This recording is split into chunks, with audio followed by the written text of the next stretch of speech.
how can I wake up my friends and family? So I'm going to answer this question that I get all the time, and it's an answer that sometimes people don't like to hear, but I'm going to explain why I think it's true.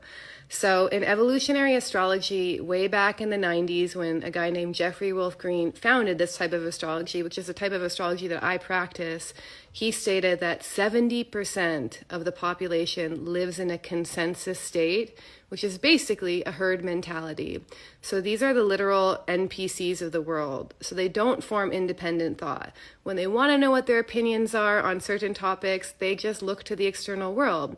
So these kinds of people will tend to get the most offended when you present them certain views that go outside of their paradigm, because their beliefs actually represent unconscious security needs. So they unconsciously gain security in trusting the mainstream media, celebrities, the experts, the government. They basically can't really think for themselves, so they seek security in outsourcing their opinions to the outer world. And moving from this consensus herd mentality to the next stage, which is an individuated state, is actually often a traumatic process, because instead of trusting the external world like you always have, the government, the authorities, you actually have to learn how to trust self as an inner guidance system instead. And in order to do that, you actually have to decondition and undo a lot of what you thought was true about yourself and the world in the process. So this is a really alienating and lonely process by design, because in order to discover who you are, you actually have to separate from the herd to begin with. And the thing is, you can't actually force people out of this state. It has to come from an inner calling. So it has to come from them realizing that there is something different inside of them that can't be explained by the experts, science, celebrities, government. And in my view, it really takes a certain ripeness of the soul to even want to go down that path, because it's not easy.